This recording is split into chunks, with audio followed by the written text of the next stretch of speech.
നമസ്കാരം. ഇന്ന് വളരെയേറെ പ്രത്യേകതയുള്ള ഒരു വീഡിയോ ആണിത്. അതായത് നമ്മുടെ ശരീരത്തിൽ നമ്മളെ സംരക്ഷിക്കാനിരിക്കുന്ന സൂക്ഷ്മജീവികൾക്കുള്ള ഒരു ഭക്ഷണം. അത് ഞാൻ പലപ്പോഴും കാണിച്ചിട്ടുണ്ട്, എങ്കിലും അത് വളരെ സ്പെസിഫിക്കായിട്ട് നിങ്ങൾക്ക് മനസ്സിലായി കാണില്ല. സൂക്ഷ്മജീവികളെക്കുറിച്ച് ഇപ്പോൾ വളരെ സോഷ്യൽ മീഡിയയിൽ വളരെയധികം ചർച്ചാ വിഷയമായൊരു കാര്യം തന്നെയാണ്. സൂക്ഷ്മജീവികൾക്ക് മറ്റ് ഇംഗ്ലീഷിൽ പറയുന്നത് നിങ്ങൾക്ക് കുറച്ചുകൂടെ പെട്ടെന്ന് മനസ്സിലാവും എന്നെനിക്ക് തോന്നുന്നു. ഗട്ട് മൈക്രോബ്സിനെ കുറിച്ച് വളരെ കൂടുതൽ റിസർച്ച് നടക്കുന്ന ഒരു സമയമാണ്. അതായത് ഗവേഷണങ്ങൾ നമ്മുടെ കേരള ഗവൺമെൻറ് തന്നെ 5 കോടി രൂപ ഈ സൂക്ഷ്മജീവികളുടെ റിസർച്ച്, അതായത് ഗവേഷണത്തിന് വേണ്ടി മാറ്റിവെച്ചിരിക്കുന്നു എന്നത് വളരെ രസകരമായൊരു കാര്യമാണ്. അതുപോലെ തന്നെ ഈ ലോകം മുഴുവനും വളരെയേറെ പ്രാധാന്യത്തോടു കൂടി കാണുന്ന ഒരു വിഷയം തന്നെയാണ് സൂക്ഷ്മജീവികൾ. ഈ സൂക്ഷ്മജീവികൾ എന്ന് പറയുന്നത് ബാക്ടീരിയ, ഫംഗസ്, വൈറസ്, ഇങ്ങനെ വളരെയധികം നമ്മുടെ ഈ പറയുന്ന അന്തരീക്ഷത്തിലുണ്ട്, വെള്ളത്തിലുണ്ട്, വായുവിലുണ്ട്, മണ്ണിലുണ്ട്. അവയൊക്കെ തന്നെയും നമ്മളെ സംരക്ഷിക്കാനുള്ളതുമുണ്ട്, നമുക്ക് കുഴപ്പം വരുന്നതുമുണ്ട്. 2 തരമുണ്ട്.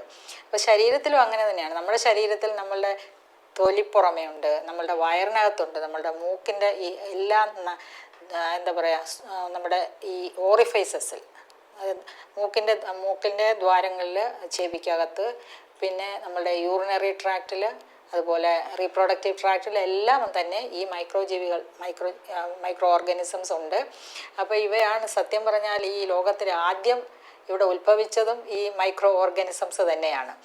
അപ്പോൾ അത് നമ്മളുടെ ശരീരത്തിൽ ഇപ്പോൾ അത് സംരക്ഷിക്കാനായി നമ്മളെ നമുക്കെങ്ങനെ അതിനെ രൂപപ്പെടുത്തിയെടുക്കാം എന്നതാണ് ഇന്നത്തെ വിഷയം. ശരിക്കും നമ്മൾ ശരീരത്തിൽ ഇത് എന്തുകൊണ്ട് ഇങ്ങനെ കുഴപ്പക്കാരനാവുന്നു എന്നുള്ളത് ഞാൻ എപ്പോഴും പറയാറുണ്ട്. എന്താണ്? കെമിക്കൽ ഇൻ്റർവെൻഷനാണ്. നമ്മൾ ശരീരത്തിന് വേണ്ടാത്ത ചില ഭക്ഷണങ്ങളും അതിനകത്തുള്ള വിഷവസ്തുക്കളും ഒക്കെ ഉള്ളിലേക്ക് ചെല്ലുമ്പോൾ അതിൻ്റെ ആ ശരിയായിട്ടുള്ള നേച്ചർ അങ്ങ് മാറിപ്പോവുകയാണ്. അത് നമുക്ക് ഹാംഫുള്ളായി മാറുകയാണ്. അതാണ് പലപ്പോഴും പേഷ്യൻസ് പറയും, എന്നും മൂത്രത്തിൽ പഴുപ്പ്, എന്നും മൂത്രത്തെരിപ്പ്, അതുപോലെ തന്നെ എപ്പോൾ നോക്കിയാലും മൂത്രത്തിൽ പസൽസ്, ഈക്കോളൈ, ബാക്ടീരിയ, അങ്ങനെയുള്ള കാര്യങ്ങളൊക്കെ കാണുന്നതും അവർക്ക് അതിൻ്റേതായിട്ടുള്ള സിംറ്റംസും ഒക്കെ കാണുന്നതിൻ്റെ വളരെ പ്രധാനപ്പെട്ട ഒരു കാര്യം ഈ മൈക്രോഫ്ലോറ ഹാംഫുള്ളായിപ്പോയി, അതായത് ചീത്തയായി പോകുന്നതാണ്. ഇരിക്കുമ്പോൾ അത് നമ്മുടെ ശരീരത്തിനെ സംരക്ഷിക്കുന്നതും അത് ചീത്തയാവുന്ന കണ്ടീഷൻസ് നമ്മൾ തന്നെയാണ് അതിന് കാരണക്കാർ. അപ്പോൾ അങ്ങനെ ഉണ്ടാവാതെ നമ്മൾ മാക്സിമം അപ്പോൾ മറ്റൊരു കാര്യം, നമ്മൾ കഴിക്കുന്ന ഭക്ഷണം അതിന് കൂടെ കൊടുക്കേണ്ടതാണ്. അത് ഓർമ്മ വേണം. നമ്മൾ അതിനുള്ള ഭക്ഷണം കൂടെ കൊടുക്കണം. അത് ഏതാണ് ഭക്ഷണം? എപ്പോഴും നാച്ചുറൽ ആയതാണ്, അത് പ്രകൃതിയിൽ നിന്നുള്ളതാണ് അതിനിഷ്ടമുള്ള ഭക്ഷണങ്ങൾ. കാരണം അത് പ്രകൃതിജന്യമാണല്ലോ, അതിൻ്റെ ജീൻസും എല്ലാം അങ്ങനെയുള്ളതാണ്. അപ്പോൾ അതുകൊണ്ട് നമ്മൾ അതിനുള്ള ഭക്ഷണമാണ് ആദ്യം നമ്മൾ കൊടുക്കേണ്ടത്. ഇതെല്ലാവരും മറന്നു പോകുന്നതാണ് ഇവിടുത്തെ ഈ എല്ലാ അസുഖങ്ങളുടെയും പ്രധാനപ്പെട്ട കാരണം. അപ്പോൾ അതിന് കുറച്ചുകൂടെ ഒരു ശ്രദ്ധ കൊടുത്തുകൊണ്ടുള്ള ഒരു വീഡിയോ ആണ് ഇന്നത്തേത്. അതിനകത്ത് നമ്മൾ വളരെ നാച്ചുറലായിട്ട് കുറേ ഭക്ഷണ സാധനങ്ങൾ ചേർത്തുകൊണ്ട് വളരെ സിമ്പിളായിട്ട് ഏതൊരു പേഷ്യൻസിനും കഴിക്കാം. സാധാരണക്കാർ, കുട്ടികൾക്ക് കഴിക്കാം, മുതിർന്നവർക്ക് കഴിക്കാം, പ്രായമായവർക്ക് കഴിക്കാം. എന്നാൽ തയ്യാറാക്കാനോ വളരെ എളുപ്പവും. പിന്നെ ഇത് ശരിക്കും ഈ ഒരു ഭക്ഷണം കുറച്ചൊന്ന് റെസ്ട്രിക്റ്റ് ചെയ്ത് കഴിക്കേണ്ട ആൾക്കാർ, അമിതവണ്ണമുള്ളവർ, പ്രമേഹമുള്ളവർ, ഫാറ്റി ലിവർ ഉള്ളവർ, അവരൊക്കെ ഒന്ന് ശ്രദ്ധിച്ച് കഴിക്കണം. ഫാറ്റി ലിവർ, പ്രമേഹം, അമിതവണ്ണം, പോളിസിസ്റ്റിക് ഓവറി, ഇങ്ങനെ, അതായത് ഇതിനകത്ത് കൂടുതൽ അന്നജം ഉണ്ട്, അതായത് കാർബോഹൈഡ്രേറ്റ് കണ്ടൻറ്റ്, ഷുഗർ കണ്ടൻറ്റ് കൂടുതലുണ്ട്. പക്ഷേ ഇത് നാച്ചുറൽ ഷുഗറാണ്, ഇതിനകത്ത് ആർട്ടിഫിഷ്യൽ ഷുഗറേ ഇല്ല. അതുകൊണ്ട് മറ്റുള്ളവർക്കെല്ലാം കഴിക്കാം, പ്രത്യേകിച്ചും ഓട്ടോ ഇമ്മ്യൂൺ ഡിസോർഡർ ഉള്ളവർക്ക് വളരെ നല്ലതാണ്. പിന്നെ ഇതിൻ്റെ മൈക്രോഫ്ലോറയുടെ നമ്മുടെ ശരീരത്തിൽ അതിൻ്റെ ജോലികളൊക്കെ എന്താണെന്നൊക്കെ അറിയാമായിരിക്കും നിങ്ങൾക്ക്. ഞാൻ പലപ്പോഴും പറഞ്ഞിട്ടുണ്ട്. അത് വയറിനകത്ത് നമ്മുടെ ആമാശയത്തിലല്ല, ചെറുകുടലിലാണ് കൂടുതലായിട്ടുള്ളത്, വൻകുടലിലും ഉണ്ട്. അപ്പോൾ അതിനകത്തൊരു റേഷ്യോ ഉണ്ട്, നല്ലതും ചീത്തയുമായിട്ടുള്ള റേഷ്യോ, അതും ബാലൻസ് ചെയ്ത് പോകണം. അപ്പോൾ ഇത് അവിടെ ഇരുന്നിട്ട് ഏകദേശം നമ്മുടെ തലച്ചോറിലേക്ക് വേണ്ട 95% ഹോർമോൺസ്, എൻസൈംസ്, ഇവയൊക്കെ തയ്യാറാക്കുന്നത് ഈ മൈക്രോഫ്ലോറയാണ്. അപ്പോൾ അതിന് നല്ല ഭക്ഷണം കൊടുത്താൽ അത് നന്നായിട്ട് പ്രവർത്തിക്കുകയും നമുക്ക് വേണ്ട ഏറ്റവും പ്രധാനപ്പെട്ട ഒരു കാര്യം, സന്തോഷം ഉണ്ടാകുന്ന സെറട്ടോണിൻ, ഡോപ്പമിൻ, ഇവയൊക്കെ പ്രൊഡ്യൂസ് ചെയ്യുന്നത് ഈ മൈക്രോഫ്ലോറയാണ്. അപ്പോൾ അതിനെ നമുക്ക് വെറുതെ വിടാൻ പറ്റുമോ? അതിന് ഭക്ഷണം കൊടുക്കണ്ടേ? അതിന് വിശന്ന് കിടക്കാൻ പറ്റുമോ? അതിനെ നന്നായിട്ട് വളർത്തിയെടുക്കണം. അതിനെ ചീത്തയാവാൻ വിടരുത് കേട്ടോ. അപ്പോൾ നന്നായിട്ട് വളർത്തിയെടുക്കാൻ നമുക്ക് എന്തൊക്കെയാണ് അപ്പോൾ പലരും ചോദിക്കുമായിരിക്കും, പ്രമേഹ രോഗികളും അമിതവണ്ണക്കാരും അതുപോലെ തന്നെ പോളിസിസ്റ്റിക് ഓവറി ഉള്ളവരും ഫാറ്റി ലിവർ ഉള്ളവരും എന്ത് കഴിക്കണം? അവർക്കിത് കഴിക്കത്തില്ലേ പിന്നെ എന്തോ ആണ് അവരുടെ ഭക്ഷണം? അവർക്ക് മൈക്രോഫ്ലോറയ്ക്ക് ഫുഡ് കൊടുക്കണ്ടേ? സ്വാഭാവികമായ ചോദ്യം. അതിന് നമ്മൾ സാലഡുകളാണ് അതിന് കൊടുക്കേണ്ടത്. ഈ നാരുകൾ എന്ന് പറയുന്ന കാര്യം അതാണ് ഇതിൻ്റെ ഭക്ഷണങ്ങൾ. മനസ്സിലായോ? പ്രീബയോട്ടിക്സ് എന്ന് പറയും. പ്രോബയോട്ടിക്സ് എന്ന് പറയുന്നതാണ് ഈ ജീവികളെങ്കിൽ, ഈ മൈക്രോഫ്ലോറയെങ്കിൽ പ്രീബയോട്ടിക്സ് എന്ന് പറയുന്നത് അതിൻ്റെ ഭക്ഷണമാണ്. അതിൻ്റെ ഭക്ഷണം അടങ്ങിയ സാലഡ്സും മറ്റ് വെജിറ്റബിൾസും അതുപോലെ തന്നെ നട്ട്സും സീഡ്സും എല്ലാം കഴിക്കാം. അവർക്ക് ഈ അന്നജം കൂടുതലായിട്ട് ഇതുപോലെ ഷുഗർ കണ്ടൻറ്റ് കൂടുതലായിട്ട് കഴിക്കരുതെന്ന് മാത്രം. അപ്പോൾ അതിൻ്റെ സംശയം തീർന്നല്ലോ.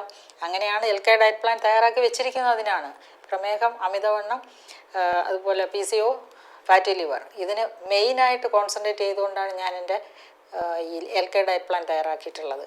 അത് ഈ വീഡിയോ കിടപ്പുണ്ട്. അപ്പോൾ അതുമാത്രമല്ല, അത് പലർക്കും ഞാൻ എപ്പോഴും ആവശ്യപ്പെടുന്നവർക്കൊക്കെ കൊടുക്കുന്നുമുണ്ട്. നമ്മുടെ ഹോസ്പിറ്റലിലൊക്കെ കിടക്കുന്നവർ ഇപ്പം തന്നെ കാനഡയിൽ നിന്ന് ഒരു 40 വയസ്സുള്ള ഒരു യങ്സ്റ്ററാണ് ഇപ്പോൾ വന്ന്, അവർക്ക് മരുന്ന് കഴിക്കണ്ട എന്നുള്ള ഒരു ആഗ്രഹത്തിലാണ് വന്നപ്പം വളരെയധികം ഉണ്ടായിരുന്നു ഷുഗർ, എബൌട്ട് 250-300 ഒക്കെ. പക്ഷേ ഇപ്പം വളരെ കറക്റ്റായിട്ട് നമ്മൾ പറഞ്ഞ് അത്രയും സമയം നമുക്ക് കിട്ടിയില്ല, അവർക്ക് പെട്ടെന്ന് പോകേണ്ടി വന്നു. എന്നിട്ട് കൂടിയും അബ്സല്യൂട്ട്ലി നോർമൽ ആൻഡ് ഹാപ്പി ആയിട്ടാണ് പോയിരിക്കുന്നത്. അതാണ് നമ്മുടെ ചികിത്സയുടെ പ്രത്യേകത. അപ്പോൾ ഈ ഇൻസുലിൻ റെസിസ്റ്റൻസ് എന്ന് പറയുന്ന ഒരു ഘടകത്തെ നമ്മൾ മാറ്റി നിർത്തണം എന്നുള്ളതാണ്. അപ്പോൾ ഇന്ന് ഈ ഒരു വീഡിയോയിൽ ഇൻസുലിൻ റെസിസ്റ്റൻസ് ഉണ്ടാവുന്നതാണെങ്കിൽ കൂടിയും അവർക്ക് ഈ പ്രമേഹവും ഇങ്ങനെയുള്ള അസുഖങ്ങളൊന്നും ഇല്ലെങ്കിൽ തീർച്ചയായിട്ടും ഓട്ടോ ഇമ്യൂൺ ഡിസോർഡർ, ഇപ്പം അറിയാമല്ലോ, സന്ധിവാതം അല്ലെങ്കിൽ അൾസറേറ്റീവ് കൊളൈറ്റിസ്, അതോടൊപ്പം തന്നെ chronic kidney disease, chronic liver disease, അതോടൊപ്പം പൾമിനറി ഫൈബ്രോസിസ്, ഇവയെല്ലാം ഓട്ടോ ഇമ്യൂൺ ഡിസോർഡർ, സോറിയാസിസ്. അപ്പോൾ ഇവയ്ക്കൊക്കെ തീർച്ചയായും ഏറ്റവും പറ്റിയ ഒരു നല്ലൊരു ഡിഷാണിത്, നല്ലൊരു റെസിപ്പിയാണ് ഇന്നത്തെ നമ്മളുടെ ഈ പാചകത്തിൽ അടങ്ങിയിട്ടുള്ളത്. അപ്പോൾ ഇതിൻ്റെ പേര് നമുക്ക് ഒരു coconut milk with custard apple എന്നിട്ടേക്കാം. ഫ്രൂട്ട് സാലഡ് എന്ന് പറയും. ഇതൊരു ഫ്രൂട്ട് സാലഡാണ്. അപ്പോൾ ഞാൻ യൂഷ്വലി പേരിടുന്നതെന്ന് പറഞ്ഞാൽ അതിനകത്ത് ഇൻഗ്രീഡിയൻറ്റ് വെച്ചിട്ടൊരു പേരിടും. അപ്പോൾ നിങ്ങൾക്ക് ഇഷ്ടമുള്ളത് ഇടാം. ഇതിനകത്ത് ഇൻഗ്രീഡിയൻറ്റ്സ് എന്തൊക്കെയാണെന്ന് നമുക്ക് നോക്കാം, അതെങ്ങനെ തയ്യാറാക്കുന്നതെന്ന് നമുക്ക് നോക്കാം. അപ്പം നമുക്ക് ഏറ്റവും പ്രധാനമായിട്ട് വേണ്ടത് തേങ്ങാപ്പാലാണ്. അതോടൊപ്പം തന്നെയാണ് ഈ കസ്റ്റാർഡ് ആപ്പിൾ. ഞാൻ നേരത്തെ പറഞ്ഞിട്ടുണ്ട്, ആനമുന്തിരി എന്ന് പറയുന്ന ഒരു എന്താ പറയുക, ഇതിന് ആനമുന്തിരി എന്ന് തന്നെയാണ് മലയാളത്തിൽ പറയുന്നത്. പിന്നെ ഇംഗ്ലീഷിൽ കസ്റ്റാർഡ് ആപ്പിൾ എന്നും പറയും.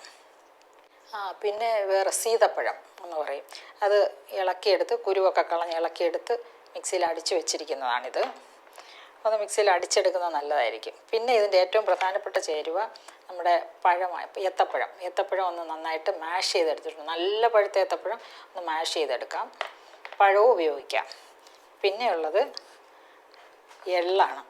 ഒരു 2 ടീസ്പൂൺ. ഇതിപ്പം 100 ml തേങ്ങാപ്പാൽ, അതുപോലെ തന്നെ ഇത് ഒരു ഏകദേശം 50 ml നമ്മുടെ കസ്റ്റാർഡ് ആപ്പിൾ നന്നായിട്ട് മാഷ് ചെയ്തെടുത്തത്, അതുപോലെ ഒരു 100 ഗ്രാം ഏത്തപ്പഴം നന്നായിട്ട് മാഷ് ചെയ്തെടുത്തത്, പിന്നെ ബദാം പൊടിച്ചത്, ഇതൊരു 30 ഗ്രാം ബദാം പൊടിച്ചത്, അതോടൊപ്പം 30 ഗ്രാം കിസ്മിസ് ഇല്ലേ, നമ്മുടെ ഉണക്കമുന്തിരി, അത് അരിഞ്ഞ് വെച്ച ഇതൊന്ന് കുറച്ചൊന്ന് പൊടിച്ചെടുത്തു, ഇത് അരിഞ്ഞെടുത്തു. പിന്നെ എള്ള് ഒരു 2 ടീസ്പൂൺ, പിന്നെ ഏലക്ക പൊടിച്ചത് ഒരു അര ടീസ്പൂൺ മതിയാവും. പിന്നെ നിങ്ങൾക്ക് വേറെ ഫ്ലേവർ ഇഷ്ടമാണെങ്കിൽ കുറച്ച് ജീരകം പൊടിച്ചിടാം. ചിലർക്ക് ജീരകം ഇഷ്ടം, ചിലർക്ക് ചുക്കിൻ്റെ മണം ഇഷ്ടമായിരിക്കും. ഇതൊന്നുമല്ല, ചില കുഞ്ഞുങ്ങൾക്ക് നമുക്ക് കൊടുക്കണമെങ്കിൽ, കുഞ്ഞുങ്ങൾക്കാണെങ്കിൽ വാനില എസൻസ് ഇഷ്ടമാണ്, കൊക്കോ ഫ്ലേവർ ഇഷ്ടമായിരിക്കും, ചോക്ലേറ്റ് ഫ്ലേവർ. അപ്പോൾ അതൊക്കെ ലേശം ചേർത്ത് കൊടുക്കാം, വലിയ കുഴപ്പമൊന്നുമില്ല. അപ്പം കംപ്ലീറ്റ് ആയിട്ട് റിഫൈൻഡ് ഫുഡാണെന്ന് അങ്ങനെ വിചാരിക്കേണ്ട. അത് ലേശം ഒരു 1-2 തുള്ളിയൊക്കെ ഒഴിച്ച് ഇതിനോടൊപ്പം കൊടുക്കുമ്പോൾ അവർക്ക് ഇപ്പോൾ എന്താ പറയുക, മാസ്കിങ് ദ പ്രോഡക്റ്റ് എന്ന് പറയും. ഇതിൻ്റെ അകത്ത് ഒരു ഫ്ലേവറിന് പകരം അവർക്ക് ഇഷ്ടമുള്ളൊരു ഫ്ലേവർ നമുക്ക് തയ്യാറാക്കി കൊടുക്കാം. അപ്പോൾ നമുക്ക് എങ്ങനെയാണ് തയ്യാറാക്കുന്നത്? വളരെ സിമ്പിളല്ലേ. അപ്പോൾ ജസ്റ്റ് മിക്സ് ആൻഡ് സെർവ് ആണ്. നമുക്ക് തേങ്ങാപ്പാലിലേക്ക് കസ്റ്റാർഡ് ആപ്പിൾ മിക്സിയിൽ അടിച്ചത് ചേർക്കുന്നു.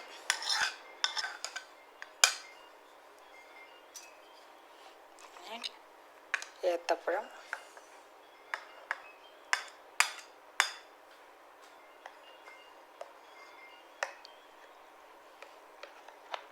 എള്ളിടാം,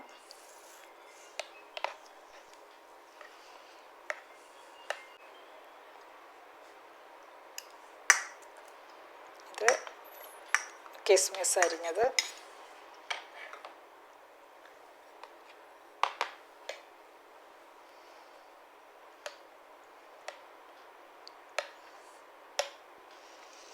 ബദാം പൊടിച്ചത്.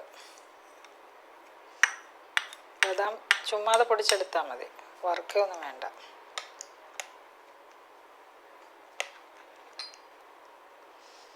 പിന്നെ ഏലക്ക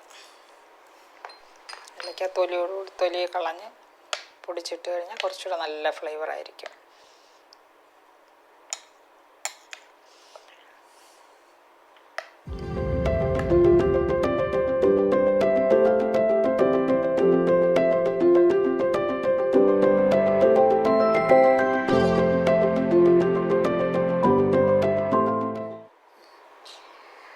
കണ്ടല്ലോ അല്ലേ എങ്ങനെ ഇരിക്കുന്ന?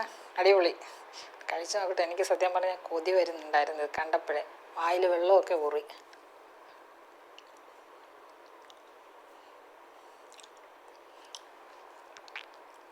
സൂപ്പർ ടേസ്റ്റാണ് കേട്ടോ.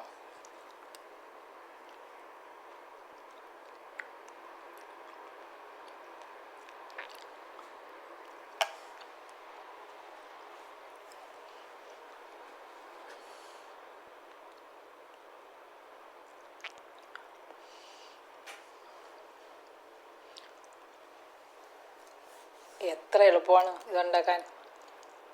വീട്ടിനകത്തുള്ള പിന്നെ കസ്റ്റാർഡ് ആപ്പിൾ കിട്ടിയില്ല എന്ന് പറയാൻ വിഷമിക്കണ്ട, ബാക്കിയൊക്കെ ചേർത്തുണ്ടാക്കാം. അതിന് പകരമായിട്ട് നമുക്ക് ഒരു ആപ്പിൾ അരിഞ്ഞ് ചേർക്കാം, കുഴപ്പമില്ല. ഇതിനകത്ത് ഏറ്റവും പ്രധാനപ്പെട്ട ചേരുവ എന്ന് പറയുന്നത് പ്രീബയോട്ടിക്കാണ്. പ്രീബയോട്ടിക് അടങ്ങിയ ഭക്ഷണങ്ങൾ ചേർത്തെന്നേ ഉള്ളൂ. പ്രീബയോട്ടിക് അതായത് പ്രീബയോട്ടിക് എന്ന് പറഞ്ഞാൽ ഇനുലിൻ എന്ന് പറയുന്ന ഫൈബറാണ് ഇതിലെ ഏറ്റവും പ്രധാനപ്പെട്ട ഘടകം. അത് തേങ്ങാപ്പാലിൽ വളരെയധികമുണ്ട്, തേങ്ങയിലും വളരെയധികം ഉണ്ട്. പിന്നെ ഈ കിസ്മിസില്ലേ, മുന്തിരിങ്ങ, ഉണക്ക മുന്തിരിങ്ങ വളരെയധികം ഉണ്ട്. പിന്നെ ബദാമിൽ അതുപോലെ തന്നെയുണ്ട്. ഏറ്റവും കൂടുതലുള്ളത് കസ്റ്റാർഡ് ആപ്പിളിൽ. അതുകൊണ്ടാണ് ഞാൻ കസ്റ്റാർഡ് ആപ്പിൾ നോക്കിയത്. കസ്റ്റാർഡ് ആപ്പിളിൽ അതിൻ്റെ ആ നന്നായിട്ട് ഫൈബർ ഉണ്ടല്ലോ, അതുകൊണ്ടാണ് ഞാൻ കസ്റ്റാർഡ് ആപ്പിൾ അത് ചേർത്തത്. അപ്പോൾ നിങ്ങൾ കസ്റ്റാർഡ് ആപ്പിൾ ഇല്ല എങ്കിൽ ബാക്കിയൊക്കെ ചേർക്കാം. ഇപ്പോൾ ആപ്പിളിനകത്തും ഉണ്ട് ഒരു പരിധി വരെ. ബനാന, ആപ്പിള്, പിന്നെ പീച്ച്, ഇങ്ങനെയുള്ള ഫ്രൂട്ട്സിലൊക്കെ ഉണ്ട്. അപ്പോൾ അതേതെങ്കിലും ആയാലും മതിയാവും. അപ്പോൾ ഇത് കഴിക്കേണ്ട ആൾക്കാരുടെ കാര്യം പറഞ്ഞ് ഓർമ്മയുണ്ടോ? പേഷ്യൻസിൻ്റെ കാര്യങ്ങൾ പറഞ്ഞത് ഓർമ്മയുണ്ടല്ലോ? ഞങ്ങൾക്ക് കഴിക്കാവോ എന്ന് ചോദിക്കണ്ട, അത് ഒന്ന് കേട്ട് നോക്കണം നന്നായിട്ട് കേട്ടോ. അപ്പോൾ പിന്നെ ഞാനിത് കൂടുതൽ ഫോക്കസ് ചെയ്തതെന്ന് വെച്ചാൽ ഈ ഓട്ടോ ഇമ്മ്യൂൺ ഡിസോർഡേഴ്സ് ഉള്ളവർക്ക് വളരെ നല്ലതാണ്. എങ്കിൽ കൂടിയും ഇത് കഴിക്കുന്ന സമയത്ത് എന്തെങ്കിലും അസ്വസ്ഥതകളുണ്ടെങ്കിൽ അതൊന്ന് ശ്രദ്ധിച്ച് കഴിക്കുക കേട്ടോ. പിന്നെ ചവച്ചരച്ച് കഴിക്കാൻ നോക്കുക. ഓരോ പ്രാവശ്യം വായിൽ ഇത് കഴിക്കുന്ന നേരത്ത് കുറച്ച് ഫൈബർ കണ്ടൻറ്റ് കൂടുതലുള്ളത് കൊണ്ട് നമുക്ക് ദഹനക്കേട് ഉണ്ടാവാൻ സാധ്യതയുണ്ട്. അതുകൊണ്ട് കുറച്ച് നന്നായിട്ട് ചവച്ചരച്ച് കഴിക്കാൻ ശ്രമിക്കുക. ഇതിലുള്ള പോഷകങ്ങളുടെ കാര്യങ്ങൾ വീണ്ടും വീണ്ടും പറയേണ്ട ആവശ്യമില്ല. നിങ്ങൾ പല പ്രാവശ്യം ഞാൻ പറഞ്ഞ് നിങ്ങൾക്കെല്ലാം മനസ്സിലായി കാണുമെന്ന് വിശ്വസിക്കുന്നു. പിന്നെ ഒരു നേരത്തെ ഭക്ഷണമായിട്ടാണ് ഇത് കഴിക്കേണ്ടത്. അപ്പോൾ ഇത്രയും തന്നെ ഇത് ശരിക്കും പറഞ്ഞാൽ വളരെയധികം ഫില്ലിങ്ങാണ്, വയറ് നിറഞ്ഞിരിക്കും കുറച്ച് കഴിക്കുമ്പോൾ തന്നെ. അപ്പോൾ അതുകൊണ്ട് ഇത് 2 നേരമായിട്ട് കഴിക്കാം. ഈ ഒരളവിൽ 2 നേരത്തേക്കുണ്ട്. അപ്പോൾ രാവിലെ ഒന്ന് കഴിച്ചിട്ട് വൈകിട്ടും കഴിക്കണം. ഇത് കഴിച്ചിട്ട് പിന്നെ അതിൻ്റെ മുകളിൽ ഇഡ്ഡലി ദോശയൊന്നും കഴിക്കരുത്. ഞാൻ എപ്പോഴും പറയാറുണ്ട്, ഓട്ടോ ഇമ്മ്യൂൺ ഡിസോർഡറിൽ നമ്മൾ ഭക്ഷണങ്ങൾ അധികം പാചകം ചെയ്യാതെ ഭക്ഷണങ്ങൾ കഴിക്കുക. വളരെ എഫക്റ്റീവാണ്. വേദനയൊക്കെ നന്നായിട്ട് കുറയും. പാചകം ചെയ്തത് 1 നേരമായിട്ട് ചുരുക്കിക്കൊണ്ട് 2 നേരമായിട്ട് പാചകം ചെയ്യാത്ത ഭക്ഷണങ്ങൾ കഴിച്ചുകൊണ്ട് yoga, meditation, deep relaxation practice ചെയ്യുക, ചൂയിങ് തെറാപ്പി പ്രാക്ടീസ് ചെയ്യുക, മാക്സിമം പറ്റുന്നത്രയും വ്യായാമങ്ങളും. വ്യായാമം എന്ന് പറയുമ്പോൾ യോഗ പ്രാക്ടീസ് തന്നെയാണ് ഓട്ടോ ഇമ്മ്യൂൺ ഡിസോർഡേഴ്സ് ഉള്ളവർക്ക്, പ്രത്യേകിച്ചും ഈ റുമറ്റോയ്ഡ് ആർത്രൈറ്റിസ്, ആങ്കൈലോസിങ് സ്പോണ്ടിലൈറ്റിസ്, അങ്ങനെയുള്ള കൂടുതൽ മസ്കുലോസ്കെലറ്റൽ പ്രോബ്ലംസ് ഉള്ളവർക്ക് തീർച്ചയായും അങ്ങനെയുള്ള ഒരു ജീവിതശൈലിയാണ് ആവശ്യം. അപ്പോൾ കാര്യങ്ങളൊക്കെ മനസ്സിലാക്കി മുന്നോട്ട് പോവുക. തീർച്ചയായും നിങ്ങൾ കമൻറ്റ് ബോക്സിൽ നിങ്ങളുടെ അഭിപ്രായങ്ങൾ അറിയിക്കുക. നമുക്ക് വീണ്ടും മറ്റൊരു വീഡിയോയിൽ കാണാം.